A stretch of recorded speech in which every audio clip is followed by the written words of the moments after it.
A ustedes, mil gracias por estar aquí presentes. Con el objetivo de orientar un poco o de darle preámbulo a lo que vamos a conversar la próxima semana durante la convención. Traigo esta presentación base sobre gestión de riesgo en mercados eléctricos. El objetivo de este trabajo o de esta presentación en específico, es mostrar cuáles son los elementos que debemos tener en cuenta para la estructuración de un portafolio en mercados de energía eléctrica. La estructuración de portafolios en un mercado de energía eléctrica es similar a la estructuración de portafolio de cualquier otro tipo de commodities financieros. La gran diferencia que nos va a marcar es el tipo de modelos matemáticos que vamos a utilizar y la forma como estos modelos matemáticos deben ser capaces de representar el hecho de que la energía eléctrica no es almacenable.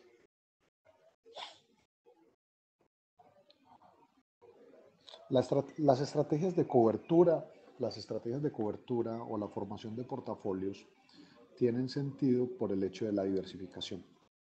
Esa diversificación es requerida con el fin de reducir los riesgos de la firma o los riesgos de la empresa que está involucrada en el análisis.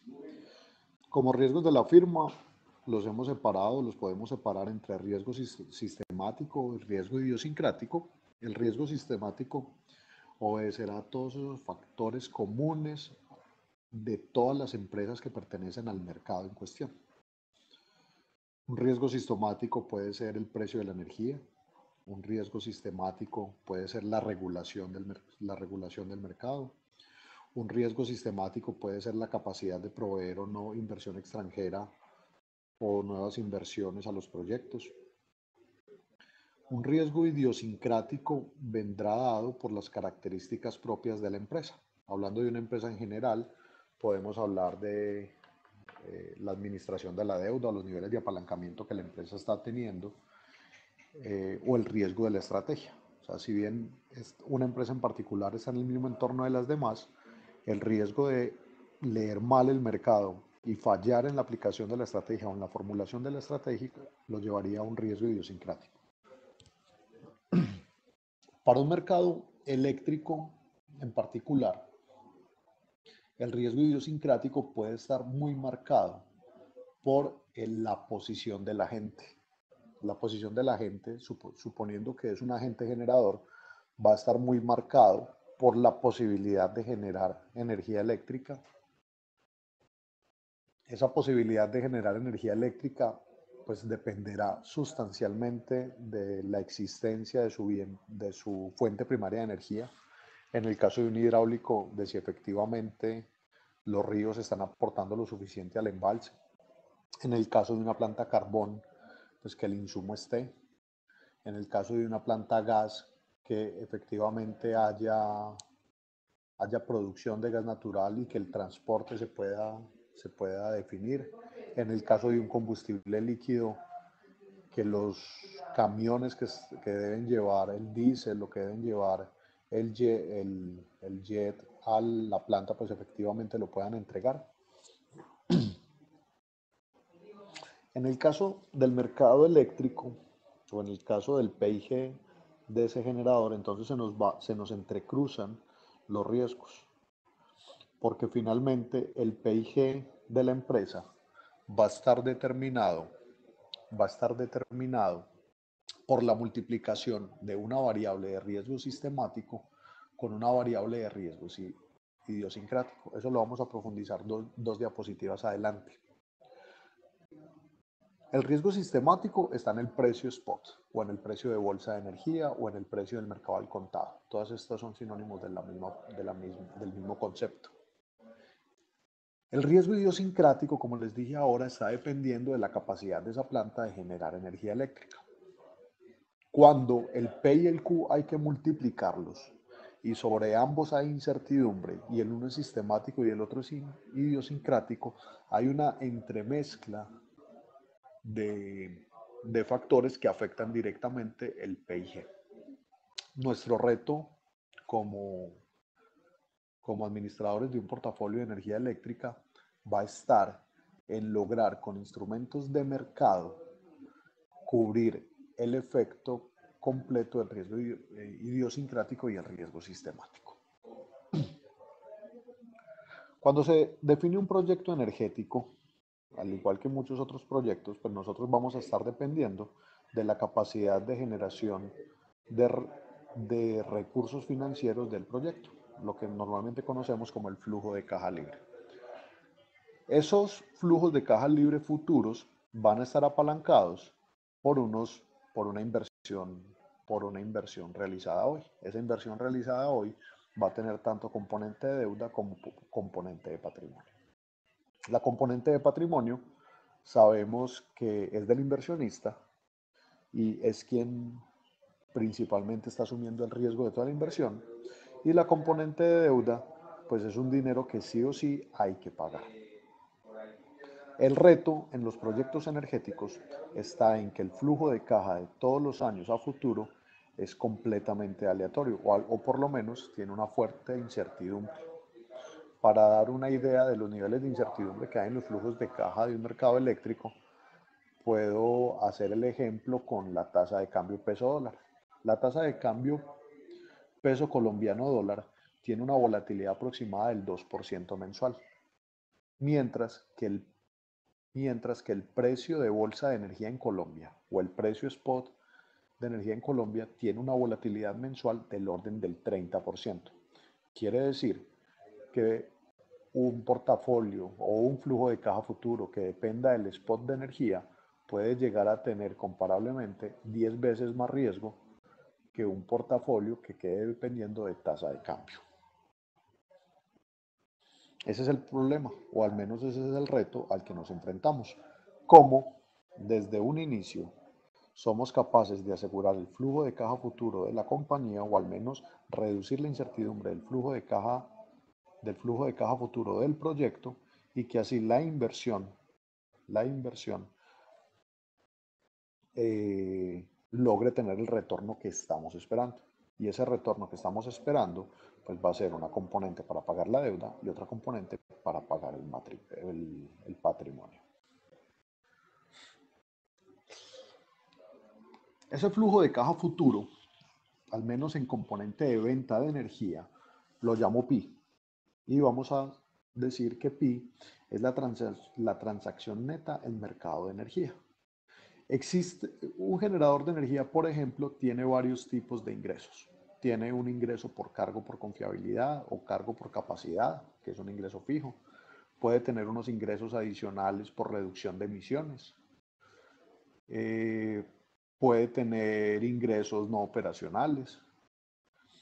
Nosotros nos vamos a enfocar única y exclusivamente a los ingresos por venta de energía. Y eso va a ser PI. ¿Cuáles son los ingresos de venta de energía de esta empresa? Los ingresos netos, considerando que si la empresa tiene algunos costos en la producción de energía, los deberíamos estar involucrando dentro de esta ecuación.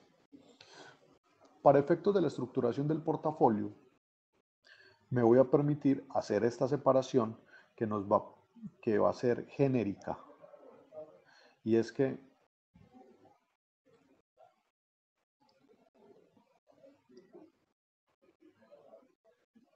que ese flujo de caja de la compañía lo vamos a definir de dos maneras. Va a estar compuesto de dos variables. Uno, de su posición neta en bolsa, que va a ser la exposición natural que esa empresa tiene por comprar o vender energía al spot, es decir, por comprar y vender energía, por comprar o vender energía sin hacer ningún tipo de cobertura. Y una segunda componente que será la componente de cobertura. Repitiendo, vamos a tener que las ventas netas de energía tienen dos componentes. Una, su componente o su posición, la posición natural de la gente por compras en bolsa o por compras en mercado spot. Y dos, las operaciones adicionales que haga buscando cobertura.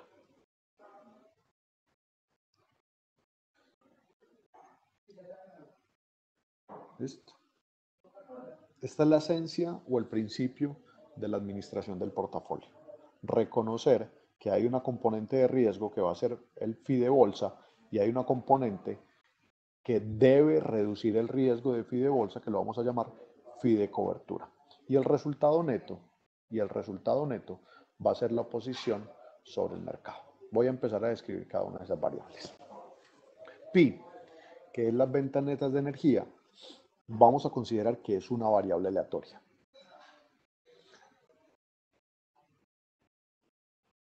Pi solo va a ocurrir en el momento de vencimiento. Y la estructuración del portafolio la tenemos que hacer antes del momento de vencimiento. Por ejemplo, si estamos cuidando el flujo futuro de la empresa para el año diciembre de 2020, solo vamos a conocer Pi en enero de 2020 cuando ya haya transcurrido todo el periodo de diciembre. Eso quiere decir que el resultado solo lo podemos conocer a posteriori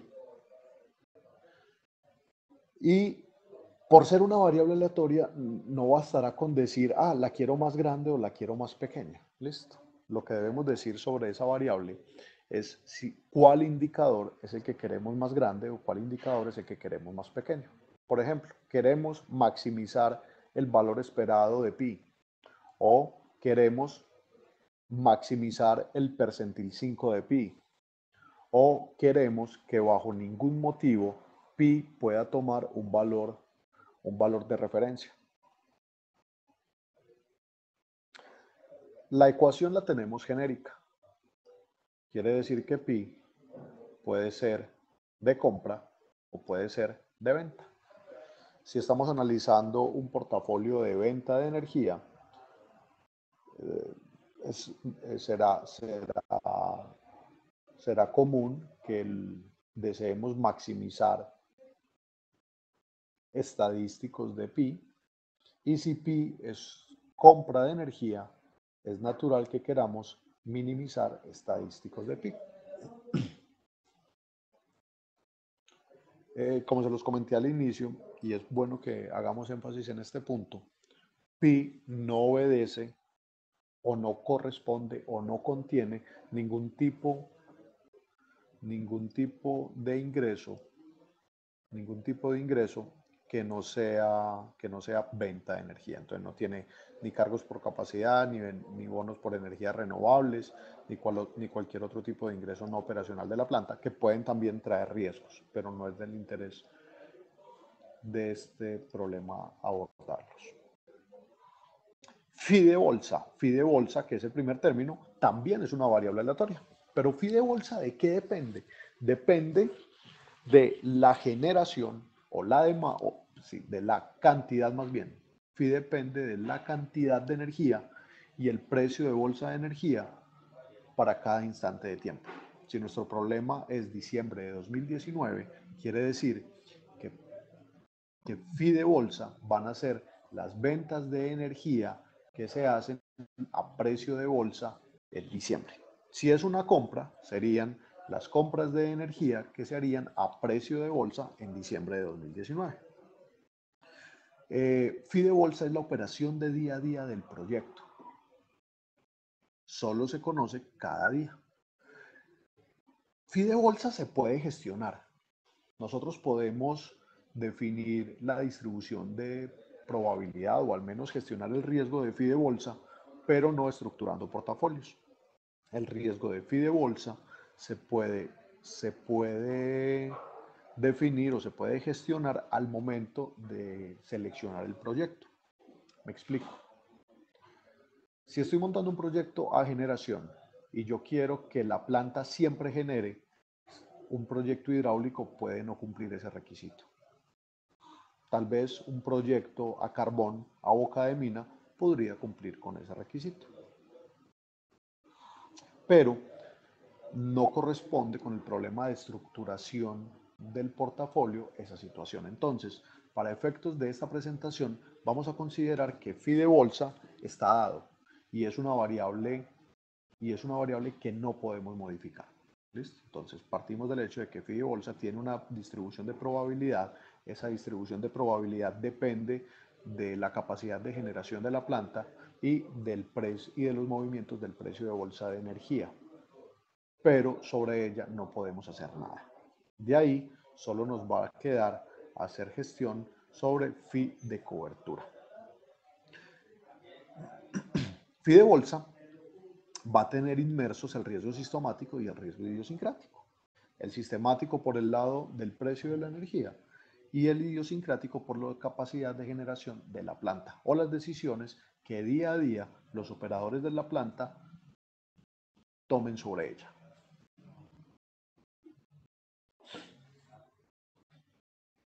Los momentos. Vamos a partir del hecho de que el portafolio lo estamos estructurando en T sub 0. Luego, ese portafolio que estamos estructurando para T sub 0 va a vencer en T mayúscula. O sea, T mayúscula es el momento de nuestro problema. Diciembre de 2019, por ejemplo. Enero de 2021. O sea, un momento en el tiempo futuro. Nuestras decisiones deberán analizarse hoy. Hoy es T sub 0. Nosotros debemos ser conscientes de cuál es el tiempo que falta para el vencimiento.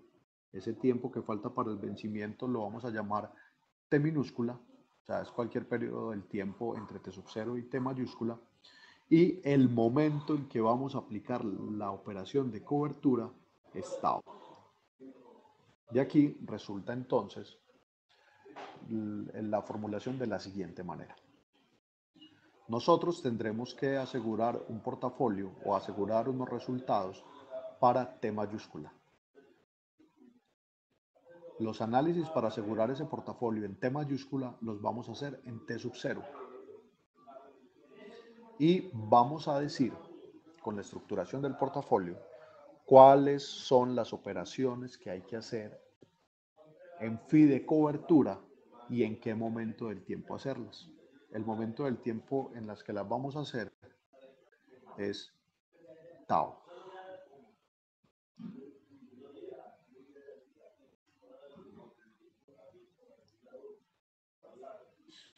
Vamos a hablar un poquitico más del riesgo de bolsa.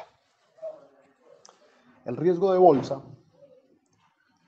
bolsa en principio es una ecuación muy simple. P por Q, pues en este caso S por G. S es el precio spot del momento del vencimiento. Nos interesa o nuestras variables van a ser para T mayúscula. Como nuestras variables son para T mayúscula, nuestro problema va a ser en T mayúscula. Así, FI de bolsa es S de T mayúscula por la generación de T mayúscula en caso de que estemos vendiendo. Si somos compradores, G representa las cantidades a comprar.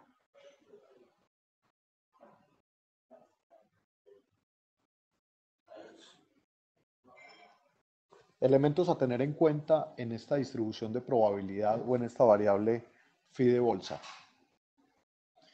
S y G son variables aleatorias. Pensemos por un momento en otro tipo de producto, como acciones. Supongamos que nuestro portafolio tuviera acciones que queremos comprar o que quisiéramos transar en diciembre de 2019. Si nosotros decidiéramos transar un número de acciones para diciembre de 2019, nosotros sabríamos cuántas acciones queremos transar. Tendríamos dudas sobre el precio. Quiere decir que si este portafolio fuera de acciones, GDT, que es la cantidad a transar, sería un número determinístico. Mientras que SDT, que es el precio spot de las acciones, sería un número aleatorio. Y así, FI de bolsa solo tendría una componente aleatoria, que es SDT. Sin embargo, en el mercado eléctrico o en un proyecto de generación de energía, bien sea en consumo o entrega, como no podemos almacenar no podemos definir desde antes con toda certeza la cantidad a generar. Eso hace que GDT sea una variable aleatoria, que GDT sería una variable aleatoria y SDT sería una variable aleatoria. De esta manera, entonces, phi de bolsa tiene dos componentes aleatorios. Dos componentes aleatorias y cada uno con las siguientes descripciones. Ambas tienen reversión a la media. La reversión a la media implica que existe alrededor de una tendencia, ambas variables se mueven. Ambas variables tienen saltos, lo que implica que en cualquier momento pueden desplazarse abruptamente de la distribución de probabilidad. Hay estacionalidad, quiere decir que en algunas épocas del año tanto el precio o la generación pueden subir o bajar y se pueden predefinir desde antes esas variaciones. La volatilidad del precio puede ser 10 veces superior a la volatilidad de una tasa de cambio. Eso quiere decir que tenemos mucho riesgo, tenemos un insumo de riesgo alto por este lado. Y por último, la volatilidad de la generación depende mucho del tipo de tecnología que estemos trabajando. No va a ser el mismo riesgo de generación de una planta que dependa de gas natural, otra que dependa de gas importado o una que dependa del sol, por ejemplo. Otra fuente de riesgo que debemos considerar es la correlación entre ambas variables.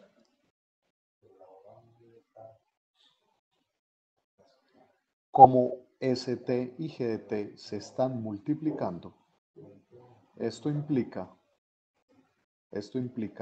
que la correlación es capaz de aumentar la volatilidad de SDT y de GDT. Voy a decirlo de esta manera. Si sigma T es la volatilidad, si sigma, voy a cambiar si sigma S, más bien, si sigma S es la volatilidad del precio y sigma G es la volatilidad de la generación o de la cantidad, las voy a elevar al cuadrado. Entonces voy a estar hablando de varianza. Quiere decir que la volatilidad de bolsa o la varianza de bolsa va a ser mayor o tal vez menor que la suma de las dos volatilidades. Nunca igual. ¿Sí?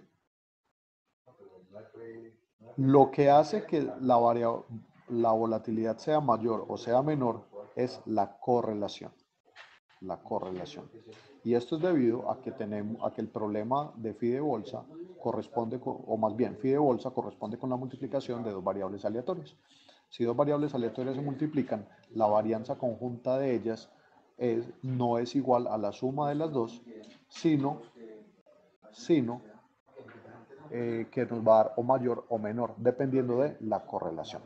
Si la correlación es positiva, tenemos más riesgo que los individuales. Si la correlación es negativa, tendríamos un efecto de cobertura natural. Para construir phi de bolsa vamos a necesitar entonces tres elementos. Uno, un modelo que logre capturar la reversión a la media, los saltos y la estacionalidad del precio spot. Otro modelo que logre capturar la reversión a la media, los saltos, la estacionalidad y la volatilidad de la generación o de las cantidades o de la demanda. Y un tercer modelo que logre identificarnos la correlación entre ambas variables. La correlación entre ambas variables.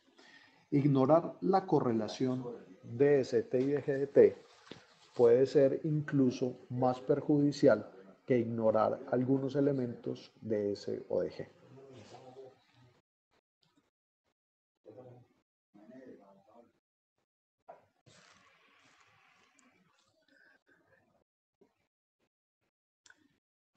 SDT es el precio al que vamos a transar un único kilovatio de energía. O sea, cada unidad de energía se va a transar al precio del subyacente. En los próximos, hacia adelante, vamos a retirar el problema de G. O sea, G va a seguir siendo variable aleatoria, pero para analizar la cobertura vamos a arrancar hablando solo de cobertura sobre precio, o sea, asumiendo que la cantidad es fuera determinística. ¿Dónde queda el reto? El reto queda en que luego de que veamos las próximas diapositivas, consideremos que a futuro debemos también incluir la cantidad como aleatoria. SDT, que es el spot, es el que va a definir o es el que va a marcar la pauta de todos los precios, ¿listo? O de los precios que son derivados de este. Vamos a hablar sobre el fee de cobertura. El fee de cobertura corresponde con las operaciones efectivas que vayamos a hacer o los acuerdos que vayamos a realizar en el proyecto con el fin de compensar las variaciones del fee de bolsa. Para el fee de cobertura tenemos posibilidad de hacer contratos forward. Los contratos forward o contratos a plazos o en otros mercados los llaman los PPA. Son las transacciones más básicas de energía a futuro. Básicamente los agentes, ante el miedo de que el precio de energía pueda fluctuar en un futuro, transan un precio definido desde hoy. Si hoy negociamos para diciembre de 2019 energía a 100 pesos, independiente de si el precio de bolsa sube o si el precio de bolsa baja para diciembre de 2019, al final vamos a tener que pagar 100 pesos por esa energía. Si el precio subió, pagamos 100. Si el precio bajó, pagamos 100. Entonces el contrato forward o el contrato de largo plazo o el PPA nos asegura el pago o el ingreso por venta de energía y reduce completamente el precio. Ahora bien, ¿cómo lo logra? Si nosotros sabemos que estamos vendiendo, vendiendo o comprando energía a futuro, sabemos que tenemos una exposición natural ST, o sea, a spot. Voy a hacer el ejemplo con un comprador. Entonces, un comprador tiene un PI que va a ser igual a su fee de bolsa más un fee de cobertura. Supongamos que él está comprando una cantidad de energía, pues una única unidad de energía. Quiere decir que finalmente su flujo sería igual al fee de bolsa, pero como está comprando menos ST, y que va a adicionar el fee de cobertura. Y el fee de cobertura es una compra de un contrato forward. Quiere decir que como iba a comprar energía para diciembre de 2019, compensó la compra, su riesgo de spot con una compra de un contrato forward. Para eso entonces va a tener un pago de ST menos K en su operación de cobertura. Voy aquí a resaltar en otro color la dirección de los efectos. Entonces, fee de bolsa es su exposición en bolsa porque está comprando energía spot y su fee de cobertura sería esta componente. Al final es fácil encontrar cómo el PI queda cubierto. Entonces su PI es igual a menos ST por haber comprado más su operación de cobertura ST menos K, y luego pues el efecto de ST se cancela y a la final Pi es igual a menos K. ¿Esto qué quiere decir?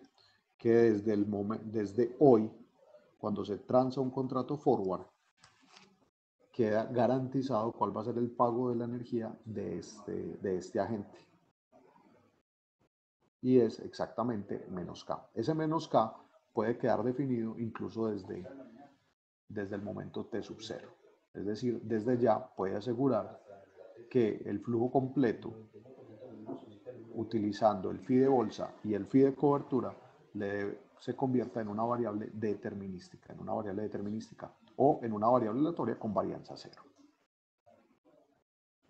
Así como se puede hacer una compra de un contrato, pues también se puede hacer una venta de un contrato forward. Incluso si vemos las operaciones, se trata de un juego de suma cero. Quiere decir que lo que gana el comprador o el efecto que tiene sobre el comprador el flujo de caja es el mismo efecto que tendrá el vendedor, pero con signo contrario. Lo que gana uno lo pierde otro. Lo que gana uno lo estaría perdiendo el otro. Desventaja de los contratos forward, o más bien arranquemos por la ventaja. La ventaja del contrato forward es que se puede negociar entre dos partes y estas dos partes definen las particularidades que deseen sobre ese contrato. A tal punto que desde hoy a 2019 o a diciembre, desde hoy se puede pactar cada una de las horas o la entrega de la energía para cada una de las horas de diciembre de 2019 e incluso pensar en que algunas horas no se quiere vender esa energía. Desventajas del contrato forward. Las desventajas prácticamente son dos básicamente. La primera es que como la particularidad de la negociación, o más bien como en la negociación se generaron muchas particularidades, el contrato es difícil de deshacer, no hay a quien entregárselo. No hay quien quiera comprar este contrato, dado que fue diseñado para otro tipo de comprador. Y la segunda dificultad es que tiene riesgo de contraparte. O sea, naturalmente este contrato queda dependiendo de que efectivamente ambas partes puedan o quieran pagar al final del contrato. Estos defectos del contrato forward son solucionados por el contrato de futuro.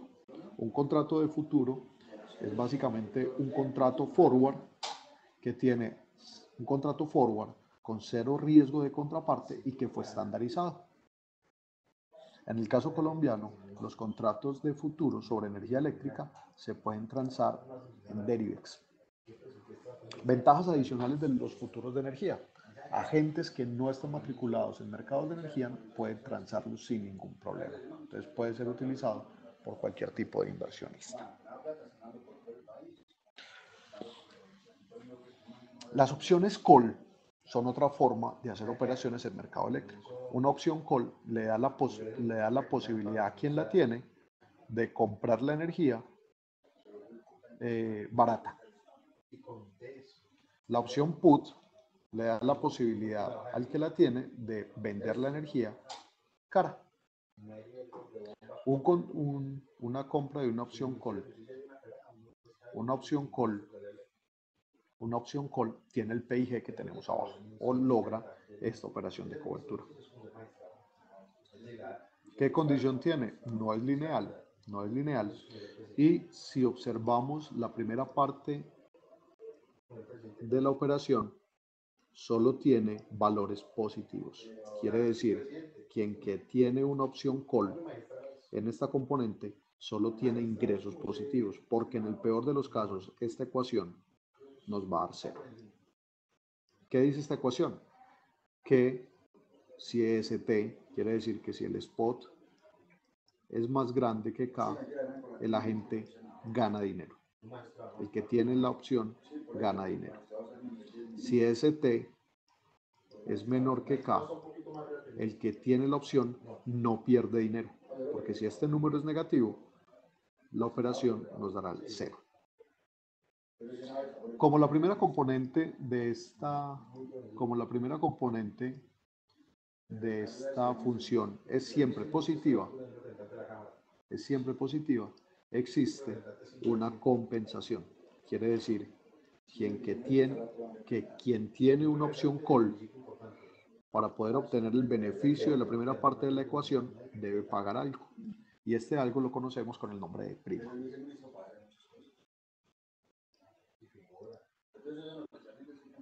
También se puede hacer una venta de una opción call.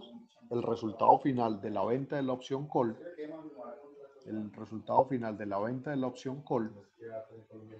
es el negativo de la compra.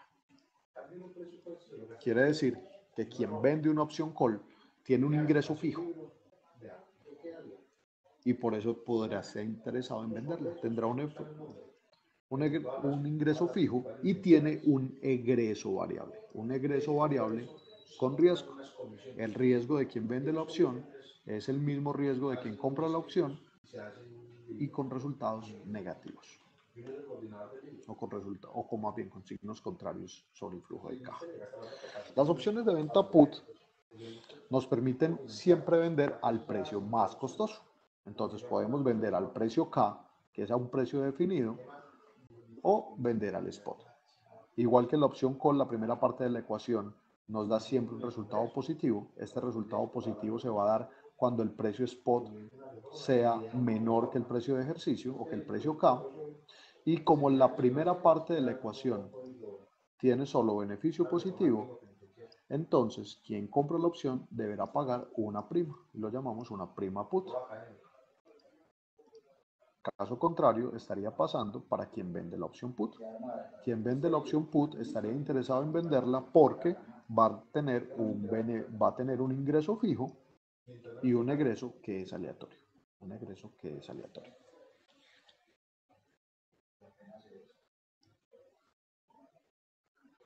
Es muy importante tener en cuenta que, como estamos hablando de portafolios de cobertura, esta es la selección de cuál de las ecuaciones vamos a agregar al portafolio, cuál operación vamos a hacer, debe ser coherente con el fee de bolsa. Es decir, dependiendo del fee de bolsa, habrán unos u otros instrumentos que nos puedan servir más.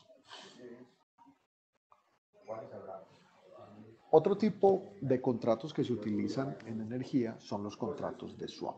Los contratos swap o los intercambios. Un intercambio corresponde con un acuerdo entre dos agentes donde uno entrega una cantidad de energía para un periodo futuro y el otro la devuelve en otro periodo. Voy a hacer un grafiquito. Entonces, desde hoy estamos en T0, tenemos la línea de tiempo. El primer agente dice, yo quiero entregar o yo entrego energía en un T1, o sea, en un momento de vencimiento T1, y la voy a devolver en un momento del tiempo T2. ¿Esto en qué se convierte? Financieramente se nos vuelve un intercambio de flujos de caja en el tiempo. Entonces lo que estamos haciendo es trasladando un flujo de caja de un momento del tiempo a otro momento del tiempo. Es difícil entonces definir si hay un comprador o un vendedor de un swap, porque quien está vendiendo en una primera ocasión, luego entraría a ser comprador. Otra forma de decirlo es que un contrato swap corresponde con la negociación de dos contratos forward y que cada parte tendrá una compra y una venta sobre esos contratos forward. Aquí hay un elemento con el que se debe tener cuidado cuando estemos haciendo la estructuración del portafolio y es que se manejan dos momentos del tiempo diferentes, T1 y T2.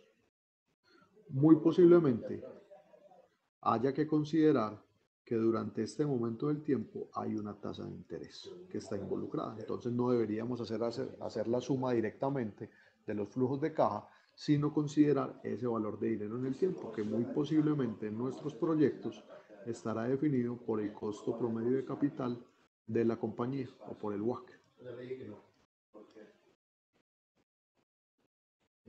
A veces es tan alta la volatilidad de las variables, es tan alta la volatilidad de los flujos de caja de los que estamos hablando, que posiblemente el WACC no sea relevante. Pero sí es un análisis que el interesado debe verificar. Debe verificar si la volatilidad en la que estamos inmersos hace que no considerar el WACC no afecte la decisión.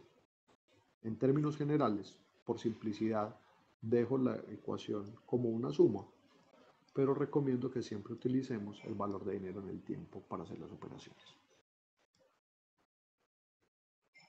Así, el portafolio de cobertura, dependiendo de la cantidad de instrumentos que vayamos a utilizar, termina siendo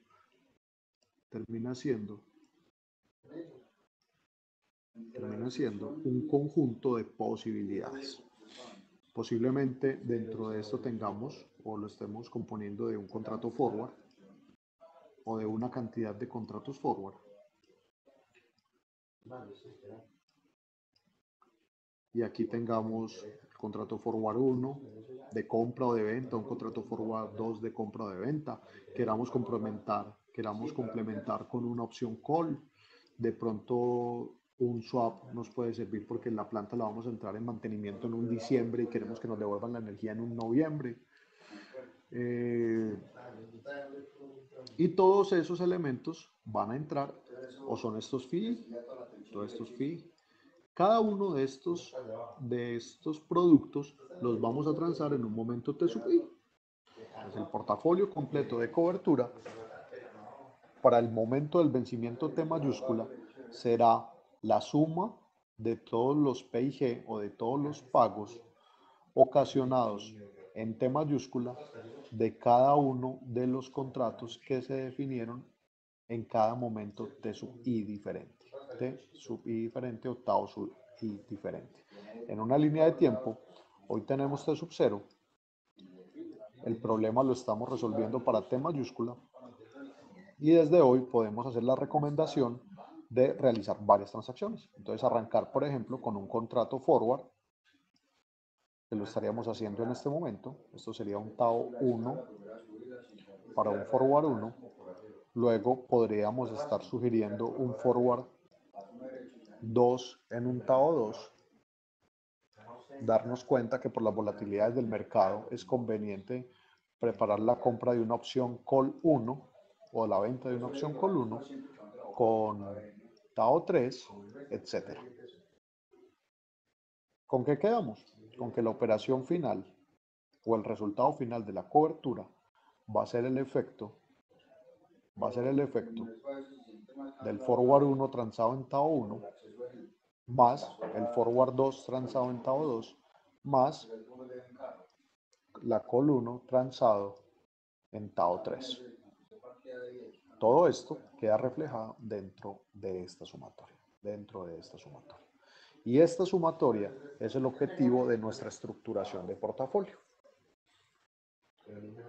La pregunta entonces, que las planteé al comienzo, es cuáles son los instrumentos derivados financieros que vamos a incluir dentro del portafolio de cobertura y en qué momento vamos a transar o recomendamos transar cada uno de esos derivados financieros.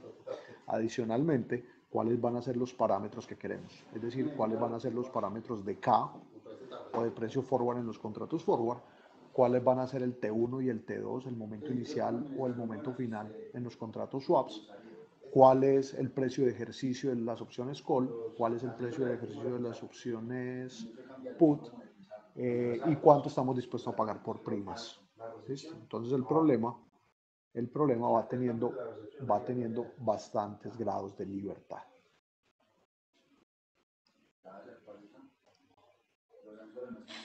Para la selección del portafolio, ¿qué vamos a tener en cuenta? Lo primero es que debemos tener una función objetivo. De nuestro flujo de caja, pi, debemos saber cuál es qué distribución de probabilidad tiene, o al menos inferir la distribución de probabilidad que podría llegar a tener. O tener una ecuación que nos permita identificar cuál es la distribución de probabilidad que pi va a tener. De esa distribución de probabilidad que pi va a tener, debemos seleccionar algunos estadísticos. El promedio, o el percentil 5, o el percentil 10, la varianza, la moda. Ese estadístico que seleccionemos debemos darle algún criterio. Lo vamos a maximizar, lo vamos a minimizar, lo vamos a poner como una restricción de máximo o mínimo en el problema de portafolio. Lo que nosotros hemos encontrado en algunas investigaciones que hemos realizado es que los niveles de riesgo admisibles, o más bien el portafolio que vamos a estructurar, no solo depende de características técnicas como la desviación estándar, la varianza o la capacidad de reversión a la media o los saltos del precio de la generación o del precio de las demandas. También va a depender del nivel de aversión a riesgo del tomador de decisiones. ¿Esto qué quiere decir? El portafolio depende claramente de la capacidad de la empresa de asumir riesgos, de la capacidad del tomador de decisiones de asumir riesgos. De acá que una de las recomendaciones que podemos dar desde ya es que los equipos financieros, los financieros y de estructuración, los financieros de la empresa y de estructuración de mercados eléctricos deben mantener una comunicación directa, donde por lo menos el equipo de financieros entregue al equipo estructurador de portafolios un valor mínimo o un valor rango aceptable de máxima o mínima pérdida. Sin ese insumo, todos los esfuerzos en la selección del portafolio se vuelven meramente académicos y no tienen sentido práctico. ¿Cómo vamos a seleccionar el portafolio? Primero, vamos a seleccionar los productos derivados necesarios, vamos a definir el tiempo en el que se hace esa transacción, vamos a encontrar los parámetros deseados de los productos, vamos a buscar maximizar la satisfacción al riesgo del tomador de decisiones y vamos a incluir restricciones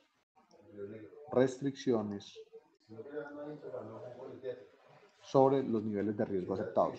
Por ejemplo, un nivel de riesgo aceptado, posiblemente en un proyecto de energía eléctrica, sea la relación EBITDA, supongamos que esto es una D, EBITDA contra gastos financieros. Entonces, ¿cómo garantizamos que desde la estructuración del portafolio del mercado de energía la relación entre EBITDA a pago de deuda o a pago de bancos sea superior al nivel que nos exigen los covenant o que nos están exigiendo los tenedores de bonos en alguna empresa?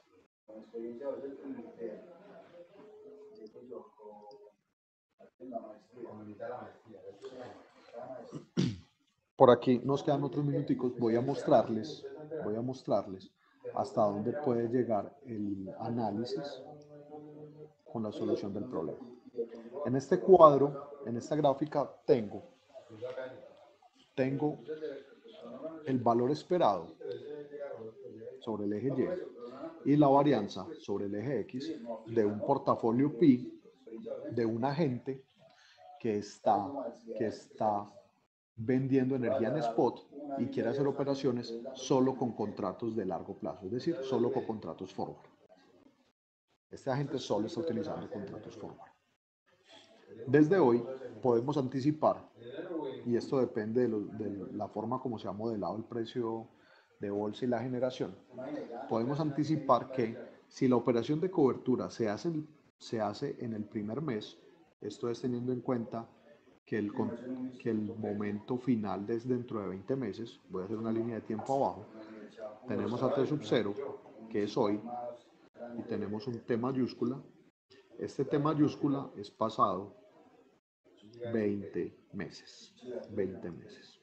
Los datos con los que fue hecho es con datos del mercado eléctrico colombiano. Si la operación de cobertura se hiciera en el primer mes, estas son todas las posibilidades. Todos estos son las posibilidades, el conjunto de posibilidades, o como dicen en teoría de portafolios, digamos una frontera eficiente sobre la cual podría tomarse la decisión. Entonces, si el agente decide contratarse ya, se espera que tenga un beneficio de 104 y ese beneficio tendría una varianza de 195. Ese portafolio tendría una varianza de 195. Si lo hiciera en el momento 1, el agente puede seleccionar cualquiera de estos puntos, puede pararse en cualquiera de estos puntos. ¿Cuál punto va a seleccionar? Va a seleccionar algún punto dependiendo de su nivel de aversión a riesgo. Si el agente no quiere asumir nada de riesgo, quiere decir va por el portafolio de mínima varianza, debería estar seleccionando el cuadrado. Si el agente está dispuesto a asumir un poco de riesgo, estaría parándose sobre el círculo, y si está dispuesto a asumir más riesgo, estaría parándose sobre la X. Lambda es lo que llamamos el nivel de aversión a riesgo. Una gente con mayor nivel de aversión a riesgo pues va a tender a ubicarse más en la posición de mínima varianza. Si bien estamos dependiendo mucho del tomador de decisiones en su nivel de aversión a riesgo, hay unos puntos para los cuales nosotros como analistas no podemos permitir que el tomador de decisiones se ubique. Por ejemplo, si la operación se hiciera para el primer mes, nosotros no debemos permitir que el agente tome decisiones por debajo de esta región. Quiere decir que se debe ubicar en ninguno de estos puntos, porque cualquiera de estos puntos implica tener más riesgo que el portafolio de mínima varianza e incluso perder más. Entonces, en valor esperado, tener menos rendimiento y tener un mayor riesgo.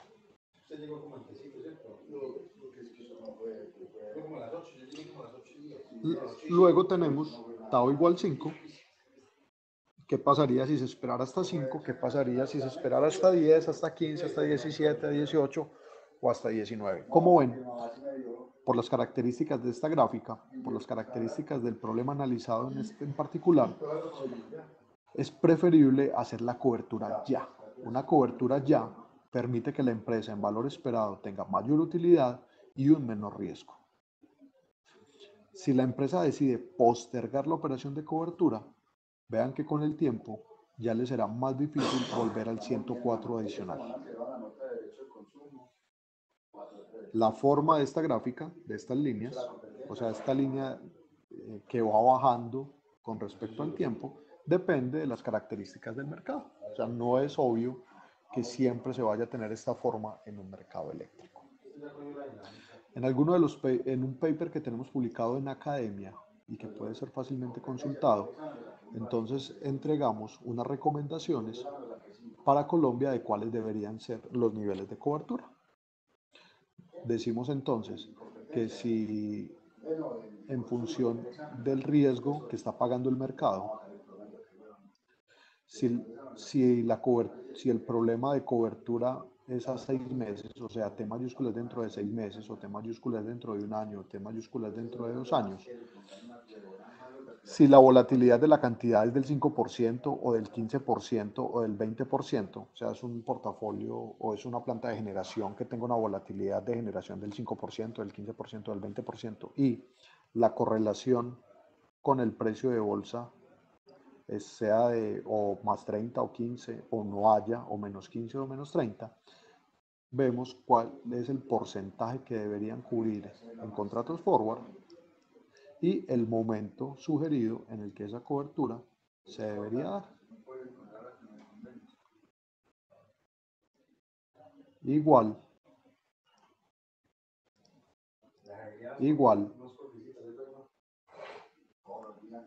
para otros puntos de mercado. Por acá tenemos puntos donde el pago del riesgo ya sea negativo. Entonces, y encontramos que cuando el pago por riesgo es positivo, tendemos a anticipar la cobertura y cuando el pago por riesgo es negativo, tendemos a postergar la cobertura o es sano postergar la cobertura. Eso es todo por mi parte. Muchísimas gracias a todos por su asistencia y su permanencia en línea. Si tienen algunas preguntas o Lisa, ¿cómo procedemos?